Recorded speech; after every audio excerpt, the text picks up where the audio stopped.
Ultimate Fighter and didn't make it. Joe Duffy was eliminated from making it into the house on Tough 12 when he was tapped out by Kyle Watson. Jorge Rivera won a decision against Tim Sylvia in an amateur fight in October 1999. This rare double knockout happened in 8 seconds in a place called the 8-Second Saloon. Shonie Carter was the referee. In cases of a double knockout, it's ruled a technical draw. Darren Cruikshank was linked to this porn. The Detroit superstar? I heard he did some porn for pay. Did he? Is that the you might have to look that up, Jamie. I don't want to Oh, shit, look at this. I'm almost positive. I'm right? Yeah, I think so. It's unconfirmed rumor in 2008. I'm not Solo jacking? There's nothing wrong with that little jack for pay. You know what? That's fucking illegal. Forrest Griffin got knocked out in training for his fight with Anderson Silva. I think it was Saturday 2 weeks before. I'll tell you how knocked out I was. I was so knocked out that I let my wife take me and get me an MRI, which cost me $1,000. You got knocked the fuck out. And I was like, yeah, I knew that. Chuck Liddell was in the 1981 movie The Postman Always Rings Twice with Jack Nicholson. Urijah Faber was attacked and chased by a mob of men in Indonesia in 2006. Matt Hume and Phil Baroni threatened to beat up Dana White in the past. One time I was in a negotiation over a contract, and one of the fighters said, well, how about if I just come down there and beat your fucking ass? Mm-hmm. Well, I'm not going to help you in the negotiation. I'm definitely not going to get you any more money. Baroni did once. The fighter is actually, this guy was a fighter, and now he's a manager. It's Matt Hume. Why don't I come down there and beat your fucking ass? Literally what I said. I said, well, it's definitely not going to get you any more money. Right. You know, it's not as good a negotiating tactic as you think it is. One foul under the unified rules is using abusive language in the fenced ring/fighting area. Steve Mazzagatti said no talking.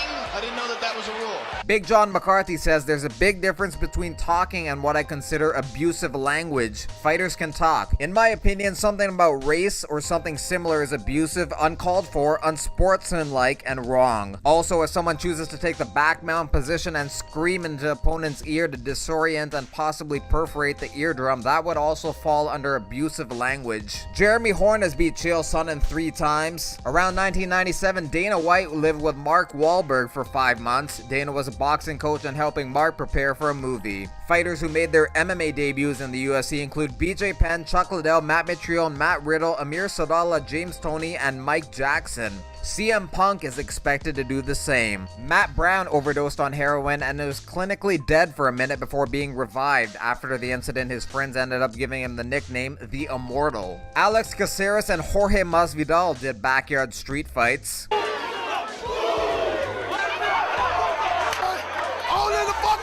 Tito Ortiz didn't get paid for his first MMA fights. When I was a sophomore in junior college, I fought in UFC 13 for free.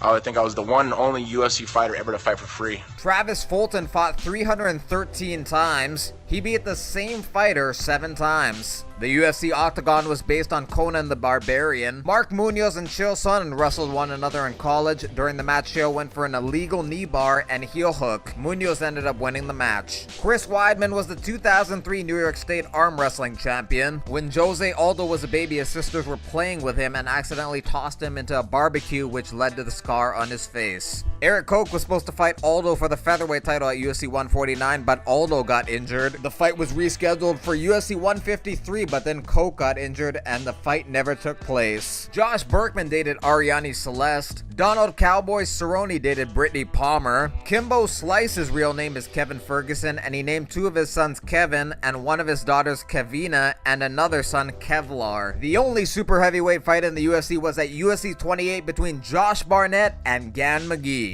Diego Sanchez had a grappling match with Roy Nelson in the 2003 Grappler's Quest. Nelson won the match. George St-Pierre was tapped out by a flying armbar from Leonardo Santos in the ADCC in 2005. GSP's first fight was against Ivan Menjivar, who competed in the UFC at 135 pounds. Rashad Evans used to work at a morgue in a hospital. I worked security guard, but I worked the night shift, and after 5 p.m., the pathologist went home, so my job was to put bodies in and out, put them in and take them out the morgue, and do, when somebody dies, they have to do a visual, so people will identify the body, and I had to be there for like autopsies if there's a crime or something that was committed. At first, it was really hard to sleep, but then after a while, I just kind of, it didn't even affect me anymore. And I would just be in the middle of eating and they'd be like, oh, Rashad, you have room 10. And then I go down and do it and then come back upstairs and eat like nothing happened. Wow. After I've been there for a while, I would just be totally numb to it. But then after a while, I would see something and it'd kind of be like, it'd kind of bring me back to like, dang, this is, this is real, and did it for like 3 years. Wow. Lyoto Machida and Mark Munoz fought for 3 minutes and 10 seconds. Munoz didn't land a single strike in that fight. Machida won by TKO. There was a legal battle to stop UFC 9 from happening in Detroit all the way up to 4:30 p.m. the day of the event. The first UFC outside the United States was in Puerto Rico at UFC 8 in February 1996. Frank Shamrock tapped out Dan Henderson in a grappling match in 1997. Frank Mir calls himself Frank Mir before his UFC debut at UFC 34 in 2001.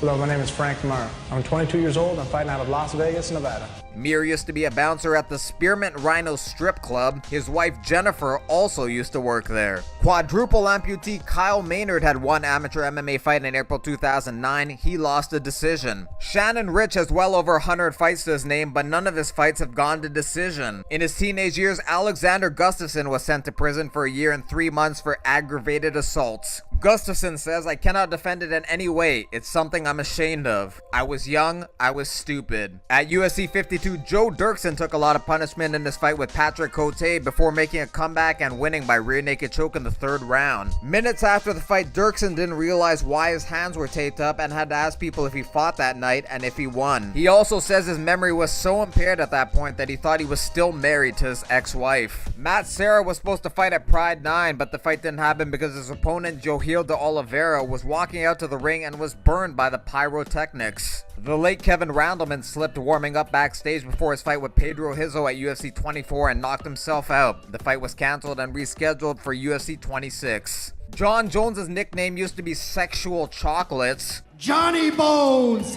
aka Sexual Chocolate! And George St. Pierre's coach Faraz Zahabi says, after each one of George's title victories, he gives his belt away. He gives it to someone close to him, someone he feels helped him reach his goal. This is pure amazement to me. After his big fight in Toronto in front of the biggest live audience ever to watch a UFC championship, they put the belt around his waist and he turned around and whispered in my ear, this one's for you. This was the biggest venue in UFC history and his crowning moment in history, and he wasn't thinking about himself. He hadn't been wearing the belt for more than 5 seconds and he gave it away. Thanks for watching MMA Digest. Don't forget to like, comment,